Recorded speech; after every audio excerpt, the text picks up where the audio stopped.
নমস্কার।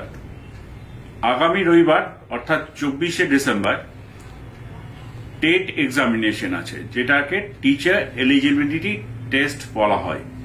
সেই জন্য মেট্রো রেলওয়ে কিছু পরিষেবায় চেঞ্জেস এনেছে। এইগুলোই হলো, সাধারণত আমরা রবিবার দিন 130টি মেট্রো পরিষেবা দিয়ে থাকি, 65টি আপ এবং 65টি ডাউন। কিন্তু এই রবিবার শুধু টেট পরীক্ষার্থীদের কথা মাথায় রেখে 234টি পরিষেবা আমরা দিচ্ছি। তার মধ্যে 117টি আপ এবং 117টি ডাউন। প্রথম ট্রেন কবি সুভাষ থেকে দক্ষিণেশ্বরের উদ্দেশ্যে সকাল 6টা 50-এ ছাড়বে। তেমনি দমদম থেকেও কবি সুভাষের উদ্দেশ্যে প্রথম ট্রেন সকাল 6টা 50-এই ছাড়বে।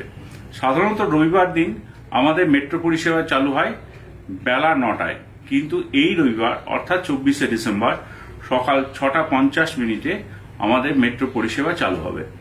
দমদম থেকে দক্ষিণেশ্বরমুখী প্রথম ট্রেন যাবে সকাল 6টা 50-এ, কিন্তু দক্ষিণেশ্বর থেকে কবি সুভাষের উদ্দেশ্যে প্রথম মেট্রো পরিষেবা চালু হবে বেলা 7টায়। আবারও বলছি, এই রবিবার অর্থাৎ 24শে ডিসেম্বর আমরা সকাল 9টার পরিবর্তে সকাল 6টা 50 মেট্রো পরিষেবা চালু করব এবং 234টি মেট্রো সার্ভিসেস আমরা অনলি এই রবিবারের জন্যই দিচ্ছি।